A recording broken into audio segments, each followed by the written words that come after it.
Magandang araw mga kaistorya. Welcome sa ating vlog. Kung ikaw ay bago pa lang sa ating channel, please don't forget to subscribe. Kung ikaw naman ay nanonood sa aking Facebook account or TikTok account, please don't forget to follow. And please help me grow my subscribers by sharing it to your friends. And if you have some ideas and opinions about what we have discussed, you can also write your comments mga kaistorya and do some likes.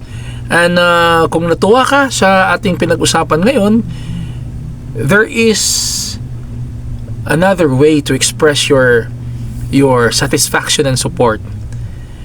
Sa lower right ng aking video, may heart icon dyan.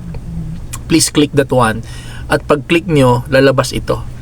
Kayo na po ang bahala mga kaistorya. At iniimbitahan ko rin kayo na bumisita sa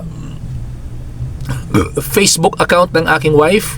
If you're looking for trendy, classy, affordable, fashionable dress, shoes, bags, pants, blouses, and other apparel for women, please visit sa Facebook account ng aking wife, Miss ito yung pangalan, Glynis May Arsua, mga kaistorya.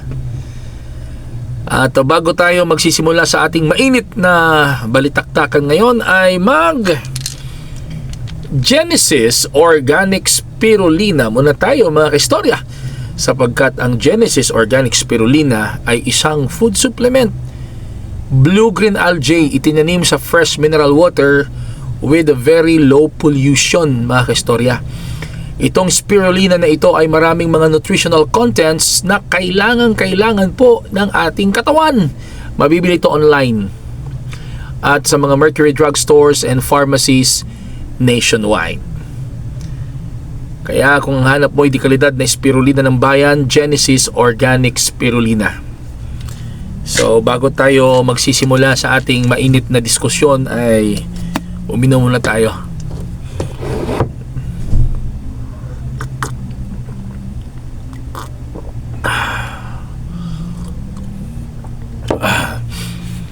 Genesis Organic Spirulina, ang spirulina ng bayan. Let's talk about impeachment. Let's discuss the two sides of the coin. Dito tayo sa pro-impeachment side. Sa pro-impeachment side, hindi labag sa batas ang impeachment. Ito ay nakasaad sa ating batas, sa ating konstitusyon. Kaya kung mag-file man ng impeachment ang isang tao o ang isang Pilipino, huwag tayong magalit kasi karapatan niya yon. Nasa batas yon. At itong impeachment mga kaistorya, mainam at maganda din ito dahil ito ay magsisilbing warning or reminder sign ng mga politiko with impeachable offense na hindi sila basta na lang gagawa ng mga katarantaduhan o walang katinuan sa gobyerno, kasi pwede silang i-impeach. Maganda yung impeachment in a sense na makontrol natin ng any forms of abuses ng mga tao dyan sa matataas na mga tao dyan sa gobyerno. Yun ang pro-impeachment side. Kailan lang nagkakaroon ng sablay ang impeachment? nagkakaroon ng sablay ang impeachment, mga kaistorya, kung hindi nasusunod ang proseso. Itong sa case po ni Vice President Sara Duterte, wala na sana itong gray area kung nakita ng sambayan ng Pilipino na in good faith yung pag-file ng impeachment. Kung talagang kumbinsido ang sambayan ng Pilipino that VP Sara Duterte really committed an impeachable offense. Ang isa sa mga naging basihan ng impeachment kay VP Sara, itong allegedly hindi maayos na paggamit ng kanyang pondo. Itong allegedly sinasabi na unliquidated funds. Impeachable offense yun.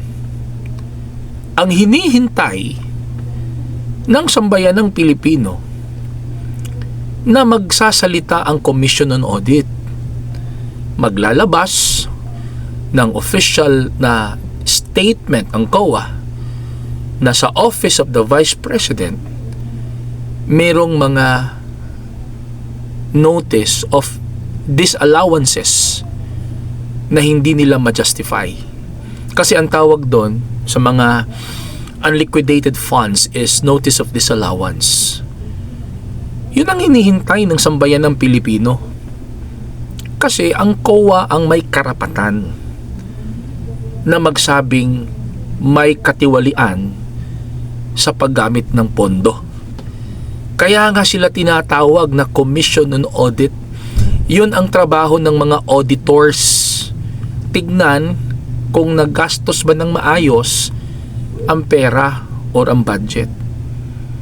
Hinintay muna sana nila ang official statement ng COA. At nung lumabas yung statement na yon na may notice of disallowances, saka sila nag-file ng impeachment. Ito pa. Bakit parang minamadali ng mga kongresista ang pag-file ng impeachment? 2 araw o 3 araw bago mag-recess ang Congress ay inaprubahan nila ang impeachment ni Vice President Sara Duterte. Sa mata ng sambayan ng Pilipino, parang minamadali. Kasi pagdating ng February 8, wala ng session. Kasi election period na, campaign period na. Babalik ang session ng Kongreso June 2. Posible kasi na sa pagbalik ng session sa June 2, yung mga kongresista ngayon ay wala na sa June 2. Mapapalitan na. At yung mga senador ngayon, posible na sa June 2 ay wala na, mapapalitan na. Kaya yun ang impression ng sambayan ng Pilipino. Bakit minamadali para ma-file yung impeachment bago man lang sila hindi manalo, parang ganon. At least manalo man sila o hindi, nakasalang na yung impeachment case ng Vice President. Kumbaga naka-move na sila sa second stage. Naprubahan nila doon sa lower house, saka Senado, bahala na kayo dyan. So sa ganung actuation, mga istorya, may duda ang sambayan ng Pilipino kasi parang minamadali. Kasi kung hindi man ako master sa hindi ako master sa batas. Bago kasi sana pinirmahan ng 200 ka mga congressman yung impeachment, sana naman nagkaroon muna ng kaunting debate diyan sa lower house. Para naman kahit kaunti makita naman ng mga Pilipino na merong proseso na pinagdaanan. Dapat sana present mo na yung impeachment case, tapos meron sanang kaunting argument or debate sa mga congressman na gustong ma-impeach si VP Sara at sa mga congressman na ayaw ma-impeach si VP Sara, para talaga makita at maramdaman ng mga Pilipino that the due process of law is followed. Wala eh. Para bang bumili ka lang ng toyo sa tindahan, pagbalik mo, impeach na si Sara. Wala man lang debate. Hindi man lang binigyan ng chance yung mga hindi pumirma mag-express ng kanilang idea, ng kanilang mga opinion, paniniwala, prinsipyo, bakit hindi sila pumayag na ma-impeach si Vice President Sara Duterte. Parang nagpirmahan lang sila, parang promo.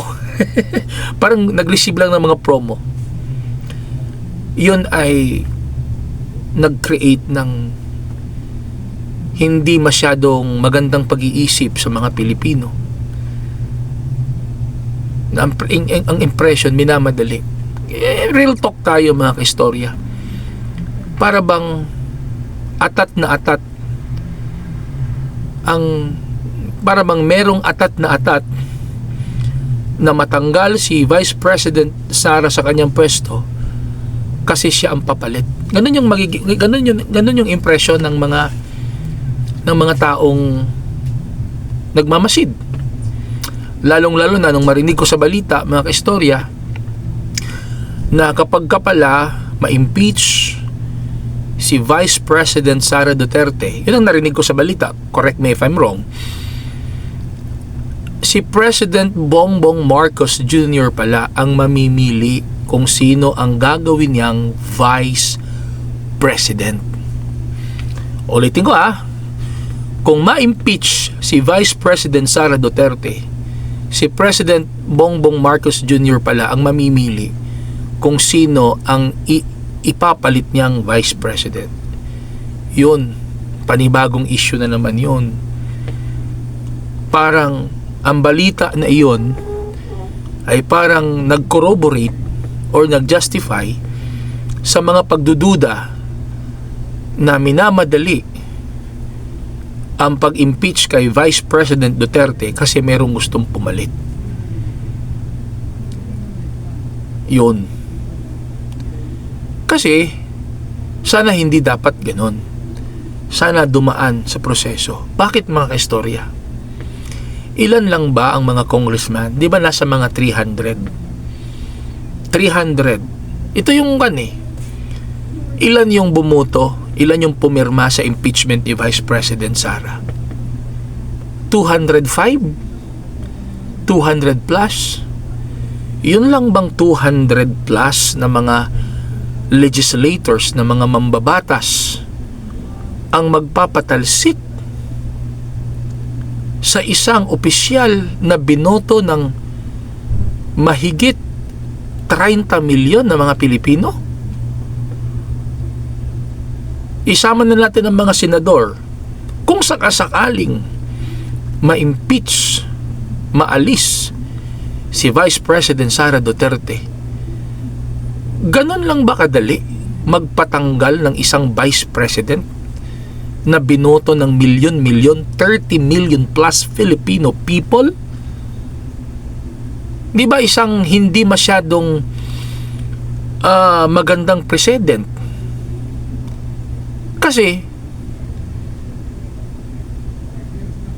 sa tingin ko mga kaistorya, kung matatanggal si Vice President Sara Duterte, parang mawawala yung sanctity ng boto ng bawat Pilipino.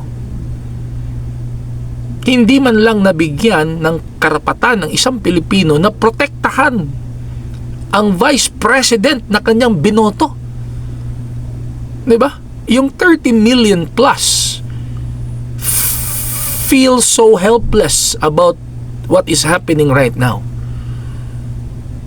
Inaprubahan ng lower house ang impeachment ni VP Sara. Ibig sabihin, in-impeach na nila si VP Sara. Tapos, ando na, masasalang na siya sa Senado. Magiging, sa tingin ko mga kaistorya, magiging precedent sa kahit sinong presidente o vice president na mauupo sa Pilipinas.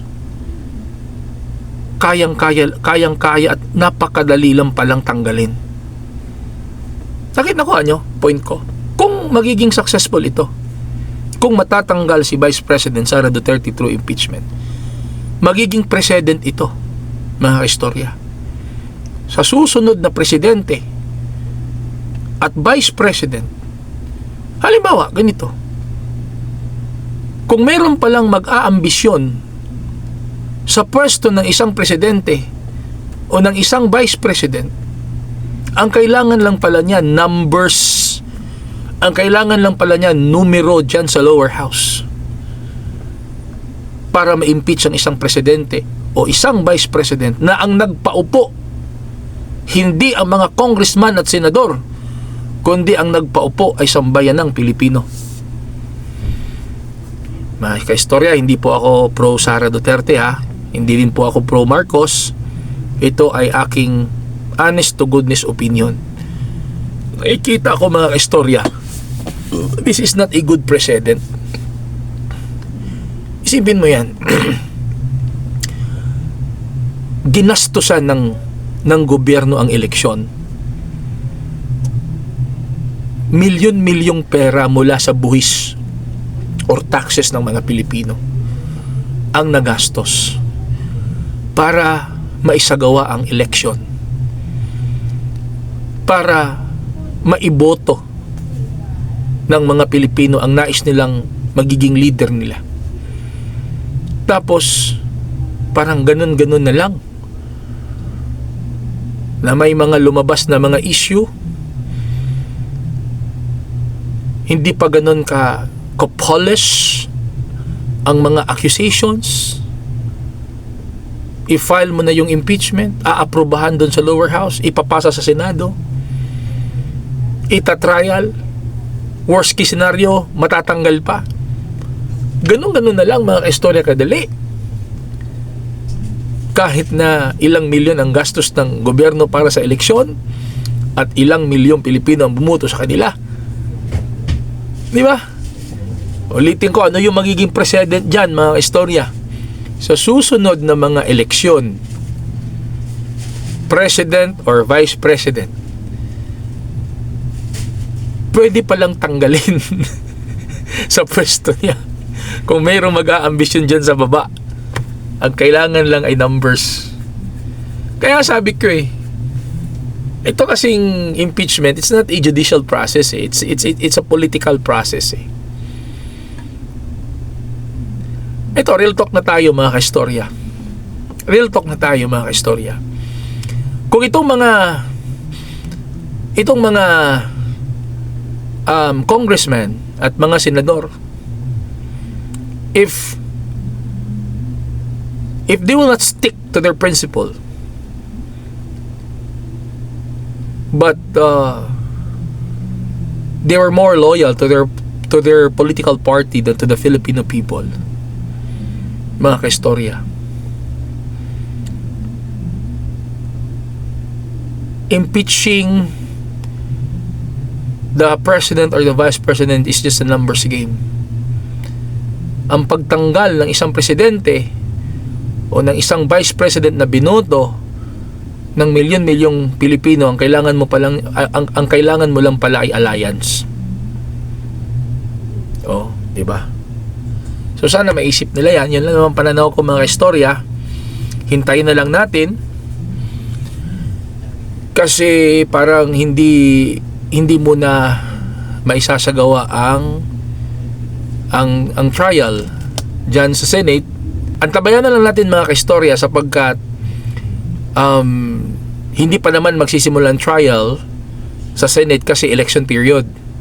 Kakaroon ng recess, magre-resume June 2. At sa June 2, mga kaistorya, hindi tayo sigurado kung ang mga existing congressmen today will still be the congressman on June 2, or yung mga existing senators today will still be the senators on June 2. Hintayin natin kung meron bang pagbabago sa landscape pagkatapos ng election na ito. Malalaman natin, mga kaistorya, kung ang sambayan ng Pilipino ba'y pro-impeachment or anti-impeachment sa pamamagitan ng resulta ng eleksyon. Ano masasabi niyo, mga kaistorya? Please write your comments below. And kung bago ka pa lang sa aking YouTube channel, please don't forget to subscribe. At kung ikaw ay nanonood sa aking Facebook account and TikTok account, please don't forget to follow, like, comment, and share. Maraming salamat po at magandang araw sa inyong lahat.